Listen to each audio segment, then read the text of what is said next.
The manager's shrill voice sliced through the cool air of the Fifth Avenue convenience store, carrying an authority that instantly drew every pair of eyes in the room. "Get out of here now before I call security," she barked, her tone filled with irritation.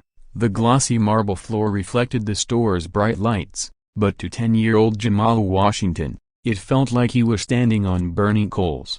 Jamal stood his ground in front of the counter, his tiny fists clenched around the 20 cents he had saved from collecting bottles in the alleyways. His bare feet contrasted sharply against the pristine white tiles of Manhattan's most expensive shopping district. "Please, ma'am," Jamal's voice trembled, but it wasn't fear in his tone, it was the desperate resolve of a boy too young to carry the weight of his family's survival. "My little sister is hungry. She's only 6 months old, and she won't stop crying. I just need some powdered milk." The manager, a middle-aged white woman with perfectly pressed clothes and a cold smile, stared down at him with thinly veiled disgust. 20 cents won't even buy you a stick of gum in this place, kid," she sneered. "This is a store for real people, not beggars." Before Jamal could respond, the soft chime of the doorbell broke the tension. A tall man walked in, his presence commanding instant attention. Theodore Blackstone, billionaire real estate mogul, entered the store wearing a $3,000 suit and Italian leather shoes polished to a mirror-like shine. He had just closed a $50 million deal minutes earlier and stopped by to buy imported water before his next meeting. Jamal's dark eyes widened as he looked up at the elegant man, his small chest rising and falling rapidly with hope. Summoning every ounce of courage, he stepped forward. "Sir, please," he said softly but firmly, "I swear I'll pay you back when I grow up. My grandma always told me that there's always someone with a good heart. Can you be that person today?" Theodore stopped in his tracks, arching a brow at the boy who dared to speak to him directly. Annoyance flickered across his perfectly sculpted face. "Boy, do you have any idea who I am?" he said coldly. "I build skyscrapers. I don't give charity to bums." Jamal lifted his chin, meeting the man's piercing gaze without flinching. "I'm not a bum, sir. My father died in Afghanistan serving this country. My mother works 3 jobs, but today she collapsed from exhaustion. I just a broken bar. I just want my little sister to stop crying." For a moment, Theodore studied him in silence, his icy blue eyes scanning the boy's torn clothes and dirt-streaked face. Then, with a sharp laugh, he turned to the manager. "What a touching little story. Let me guess, the next thing he'll need is money for an emergency operation. Call security." Gasps rippled through the small crowd, but Jamal didn't lower his head or turn to leave. Instead, he fixed his gaze on Theodore, his voice steady, almost eerily calm for a child his age. "You will remember this day for the rest of your life," he said softly. "And when you do, you'll realize you wasted the chance to meet the person who could have changed everything." Theodore's smile faltered slightly. There was something unsettling in those young eyes, a quiet strength, too old for a 10-year-old boy. He couldn't explain why, but the child's words lodged themselves somewhere deep in his mind. The heavy thud of footsteps interrupted the standoff as 2 security guards approached, broad-shouldered and intimidating in their black uniforms. "Let's go, kid," one said, reaching for Jamal's arm. "Wait," Theodore said suddenly, raising a hand. A cruel smile curved his lips. "Let him stay. I want to have some fun." The crowd gathered closer, sensing a spectacle unfolding. Theodore stepped forward slowly, his polished shoes clicking against the marble floor. "You said your father died serving his country," he said mockingly. "How touching. And your mother works 3 jobs? Let me guess. Cleaner, babysitter, and maybe broken bar hot dog vendor?" Jamal's small fists tightened, but his voice stayed composed. "My mother is a night shift nursing technician. She works at a clothing store during the day and takes care of elderly patients on weekends. She barely sleeps 4 hours a night to keep us alive." "How inspiring," Theodore chuckled, pulling a crisp $100 bill from his wallet. He held it between 2 fingers, dangling it like bait. "Here's the deal, kid. You get down on your knees, right here, in front of everyone, and apologize for bothering me. Do that, and maybe, just maybe, I'll give you this bill for your hard-working family." Silence fell over the store, the weight of the moment pressing on everyone's chest. Even the security guards shifted uncomfortably. Jamal stared at the bill, his little heart pounding in his chest. He thought of his baby sister crying from hunger. He thought of his mother, pale and exhausted, collapsed on their couch. For a moment, the temptation almost crushed him. Theodore's smirk widened. He could see the hesitation, the silent defeat. "See?" he said smoothly. "In the end, everyone has a price." But then, Jamal did something no one expected. He straightened his back, stepped away from the billionaire, and said in a voice that carried through the entire store, "My father didn't die so I could kneel before little men." Gasps erupted from the crowd. Theodore's expression hardened instantly, his jaw tightening. "What did you just call me?"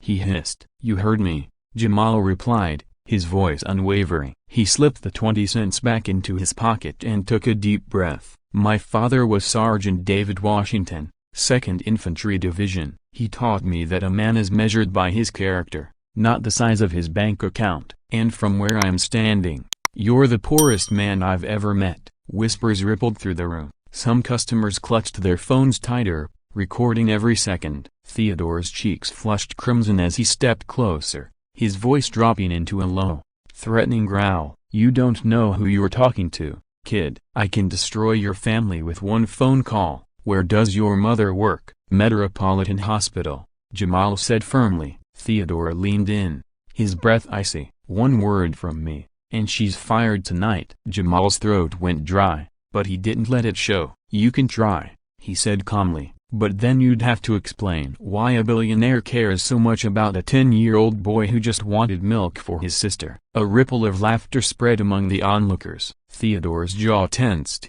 but before he could reply, Jamal nodded toward the phones pointed at them. "And beside us a broken bar. We live in interesting times, don't we? Everyone's got a camera. The internet has a long memory." For the first time, fear flickered in Theodore's cold blue eyes. He glanced around, realizing half the crowd had been recording everything. A viral video of him humiliating a poor black kid in Manhattan's richest district could destroy years of carefully curated image building. "Stop filming, all of you. Stop filming," Theodore barked, his voice cracking slightly. But it was too late. The damage was done. At least 5 people had caught everything. Jamal watched Theodore's sudden shift with quiet fascination. It was like watching a lion realize it was trapped. "You know something, Mr. Blackstone?" Jamal said softly, enunciating his name with deliberate precision. "I'm going to pay you back one day, but maybe not in the way you think." No one in that upscale store realized they had just witnessed the beginning of a rivalry that would reshape Wall Street forever. Jamal walked out empty-handed, his small shoulders squared, his determination unshaken. As he stepped into the chilly Manhattan air, a woman approached him, holding her phone. Her sharp eyes behind rimmed glasses softened as she knelt to his level. "What's your name, sweetheart?" "Jamal Washington," he said, wiping his tears quickly so no one would see. "Margaret Patterson, an award-winning investigative journalist for the New York Times, handed him $50. "Go get your sister the milk she needs. But promise me something, Jamal." He hesitated. "What?" "Never forget that man's name. Never forget this day. And never let anyone convince you that you're worth less than him." Jamal nodded, clutching the bill like a lifeline. He didn't know it yet, but Margaret Patterson would become one of the most important allies of his life, the first spark in a fire that would burn for the next 15 years. That night, Theodore Blackstone laughed about the incident over $3,000 champagne at a private dinner with Manhattan's elite. He told the story of the bratty kid who begged for milk, earning chuckles from his billionaire friends. What he didn't know was that Margaret Patterson had already called her editor. By sunrise, she was digging into his past, unearthing secrets Theodore had spent decades burying. Jamal, meanwhile, returned to his Bronx apartment, clutching a small bag of groceries. The one-bedroom home was cramped and quiet except for the soft cries of his baby sister. His mother, Kesha, lay exhausted on the couch, dark circles under her eyes. When she stirred and saw him with the milk, she smiled faintly, her voice hoarse. "So a broken bar." Mrs. Patterson called again. "She wants to put you in a tutoring program for gifted kids. She says you're in the top 5% in the country." Jamal froze, stunned. "Gifted him?" Kesha's tired eyes filled with pride. Your father always said you had something special in your head. But Jamal wasn't thinking about grades that night. He sat at the small kitchen table with a battered notebook, writing down a single phrase that would guide his future. Never let them forget you. 15 years had passed since that day on Fifth Avenue, but for Jamal Washington, the memory burned in his mind like it had happened yesterday. The humiliation, the coldness in Theodore Blackstone's eyes, the mocking laughter of the crowd. He remembered every sound, every word, every detail. But Jamal had turned the pain into fuel, while Theodore spent the next decade celebrating billion-dollar acquisitions, sailing on private yachts, and clinking glasses of $5,000 champagne at charity galas. Jamal spent his nights studying in the dim glow of a Bronx apartment lamp, his battered notebook always at his side. Margaret Patterson had become his mentor, opening doors most kids from his background never even knew existed. She helped him get into the city's best schools, introduced him to professors who sharpened his critical thinking, and quietly funded his first laptop when his family couldn't afford one. By the time Jamal was 18, he had secured a full scholarship to Harvard University, majoring in law and specializing in financial crimes. He graduated top of his class. His professors said his focus was unshakable, his analytical skills sharper than most seasoned attorneys. What they didn't know was that every late-night case study, every research paper, every courtroom simulation was another brick in a plan he had started the day Theodore offered him $100 to kneel. The notebook he had once called Project Justice had grown thicker over the years, filled with names, timelines, corporate structures, political connections, and vulnerabilities. Jamal didn't just want revenge, he wanted something far bigger. He wanted justice, not just for himself but for every family Theodore had crushed beneath his empire of greed. Meanwhile, Theodore Blackstone aged into his 60s, his hair graying but his arrogance untouched. The Blackstone name had become synonymous with luxury developments, high-profile deals, and ruthless dominance over Manhattan's real estate. At his elite dinners, he still occasionally told the story of the kid from the Bronx who thought courage could buy milk, always earning a roar of laughter from his billionaire friends. What Theodore didn't realize was that every time he told the story, someone else quietly recorded it and sent it to Jamal. By 2025, whispers began circulating on Wall Street. A federal task force was quietly investigating corporate fraud,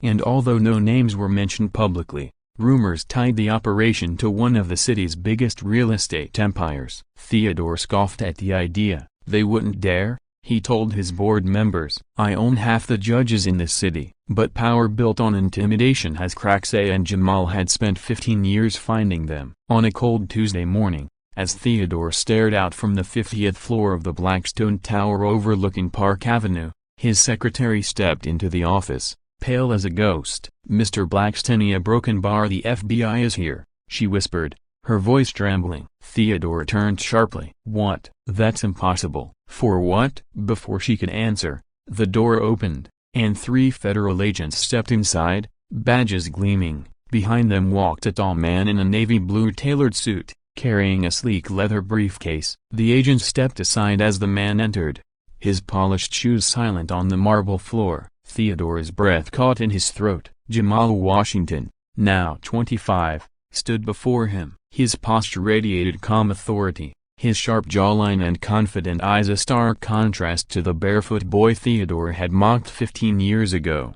Mr. Blackstone, Jamal said smoothly, extending his hand. Jamal Washington, federal prosecutor, Financial Crimes Division. I believe we've met. For a long moment, Theodore just stared, his lips slightly parted, his mind struggling to reconcile the impossibility in front of him. Finally, in a hoarse whisper, he managed, You a broken bar, you're that kid, the milk boy. Jamal's calm smile never wavered. I told you I'd pay you back when I grew up. Well, Mr. Blackstone, a broken bar, it's time to settle the debt. The room erupted into chaos as federal agents began confiscating hard drives, contracts, and files from Theodore's desk. Theodore's legal team rushed in, demanding explanations, but Jamal ignored the noise, stepping closer until he stood face to face with the man who had once humiliated him.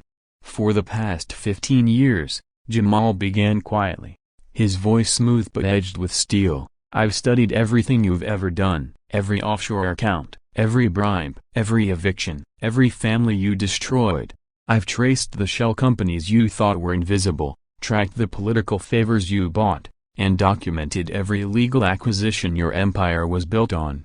He opened his briefcase, pulling out a sleek tablet. Tapping the screen, Theodore's own voice echoed through the office, recorded at one of his lavish dinners years ago. "Greater than these kids from the suburbs need to learn early on where their place is in the world." Jamal tilted the tablet, showing Theodore the timestamp. "You've told the story of humiliating me 63 times, Mr. Blackstone. I have every single one of them recorded." Theodore's composure cracked, his hand tightening on the edge of his desk. "My lawyers will destroy you," he snapped. "I have connections everywhere that matters. Washington, Albany, the courts. You have no idea who you're up against." Jamal leaned closer, lowering his voice until it was almost a whisper. "Senator Morrison arrested yesterday for taking your bribes. Judge Hardwell indicted this morning. Mayor Davidson resigned before sunrise when we exposed his backroom deals with you. One by one, your connections fell like dominoes. Mr. Blackstone, you don't control the board anymore." "I do." A flicker of panic crossed Theodore's face for the first time. He turned toward the window, staring down at the crowd gathering below as news crews swarmed the entrance of Blackstone Tower. "You a broken bar planned this?" Theodore muttered, almost to himself. "For 15 years, Jamal said simply, while you toasted your victories and mocked the people you crushed, I studied. I built alliances. I became the kind of man who could dismantle everything you built piece by piece, legally and permanently." Theodore tried one last desperate push. "I'll fight this. I'll drag you down with me if I have to. You think you are untouchable now, but this city chews people like you up." Jamal smiled faintly, closing his briefcase. "You still don't understand, do you? This was never about me versus you. This was about right versus wrong." 3 days later, the gym was quieter than usual, but the tension was anything but. News of the showdown between Blake and Antonio had spread like wildfire. Videos were circulating online. Gym members were whispering, and everyone wanted to know one thing: who was truly the strongest. Antonio was on the bench, sweat dripping down his chiseled arms as he racked the barbell after another brutal set. His focus was sharp, but his thoughts were heavier than the weights in his hands. He wasn't just training his body, he was preparing for something bigger. Jennifer walked in, earbuds in, her gym bag slung over her shoulder. She scanned the room and instantly spotted Antonio, but before she could approach him, a deep voice came from behind her, still working on catching up. It was Blake. He leaned against the dumbbell rack, arms crossed, his athletic frame casting a long shadow across the rubber floor. He was wearing a sleeveless hoodie, his muscles taut and defined, his expression cool but his eyes burning with silent fire. Jennifer sighed softly, already sensing trouble. "Blakey, a broken bar, not again. Haven't you had enough?" But Blake didn't look at her. His gaze stayed locked on Antonio. "I'm not here for her," he said flatly. "I'm here for him." Antonio calmly stood, wiping his hands on a towel, his face unreadable. "You want round two?" Plummeted. Investors abandoned his voice within deep, an hour. Steady, the Blackstone and calm. Empire Blake once stepped untouchable forward, began his sneakers to thudding Jamal against stepped the into floor cold with each Manhattan deliberate air. step. "No His breath cameras, visible in the no sharp crowd, winter wind. just you For a and brief me," moment, he said, he lowering closed his eyes voice. and heard his "Let's settle 10-year-old this self once and whispering for the all." same word he Jennifer's had eyes spoken in the widened. Fifth "Are you Avenue store so insane? long After ago. what happened Greater last than time, you will remember someone's this day going for to the get rest of hurt." your life. Antonio And smirked Theodore faintly, did. For the throwing rest the of his towel over days, his shoulder. behind "Then prison you might walls, want to step the man back," who once he mocked said. a barefoot His boy tone would laced with replay that confidence. moment over The and tension over, between them was like realizing static too late in that the his air, greatest invisible downfall but had electric. started the day Even he the other gym underestimated a members had child with started to 20 notice cents and an whispers unbreakable spreading will. across the room. Some were already pulling out their phones. Sensing another explosive clash, Jennifer grabbed Antonio's arm, her voice sharp but pleading. "Don't do this. You don't have to prove anything to him." Antonio finally turned to her, his expression softening just slightly. "This isn't about proving anything," he said quietly. "It's about respect." Blake smirked, shaking his head. "Respect? You're standing in my house, Antonio. This gym my rules." Antonio stepped closer, his massive frame towering over Blake, their chests nearly touching now. "Then let's see if your rules can handle reality," he growled softly. The showdown begins. They moved to the deadlift platform in the corner, away from most of the crowd, but whispers followed them like shadows. Jennifer stood frozen, torn between stepping in or letting it happen. She knew both men, stubborn, proud, relentless, and she also knew neither would back down now. Blake loaded the barbell first. The plates clanged loudly, the sound echoing through the silent gym. He chalked his hands,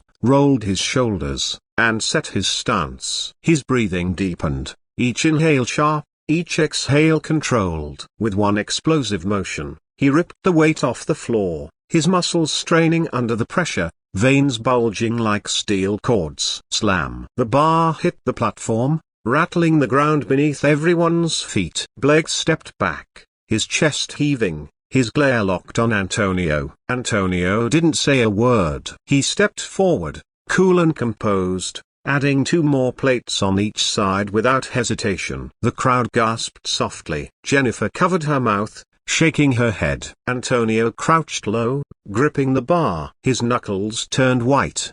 His jaw clenched, his entire body coiled like a predator ready to strike. Then he pulled. The weight rose, steady and controlled, his muscles flexing under perfect form. His face remained calm, focused, unshaken. When he locked out the lift, he held it at the top for a full 3 seconds before letting it crash to the ground. Boom! The sound reverberated through the gym. The silence afterward was deafening. Blake's jaw tightened, his pride wounded but not broken. He stepped forward again, this time stacking even more weight. Antonio didn't stop him. He just waited. The two of them went back and forth, heavier, harder, faster, until the bar bent under the sheer load. Sweat poured, breath burned, and muscles trembled. By the 10th set, their bodies were at the brink, but neither man surrendered. Jennifer's voice finally cut through the chaos. "Stop it, both of you!" she shouted, stepping between them. Her sudden outburst froze them both in place. Blake's chest rose and fell rapidly. His fists clenched, his teeth gritted. Antonio's breathing was heavy, his brow furrowed. Neither wanted to admit it, but Jennifer's trembling voice carried more weight than any barbell in the gym. "This isn't strength," she said, her voice cracking. "This is ego, and one of you is going to get seriously hurt." For a moment, neither man moved. The entire gym waited for someone to break the silence. Finally, Antonio stepped back, grabbing his towel. "Not today," he muttered, his tone calm but sharp, his eyes never leaving Blake's. Blake glared, his jaw tightening, but he didn't push further. "Fine," he said coldly. "But this isn't over." As Antonio walked out, Jennifer stared after him, her heart racing. She turned to Blake, but he was already walking away, fists still clenched, his pride demanding more than his body could give. What none of them knew, broken bar, was that this rivalry had only just begun.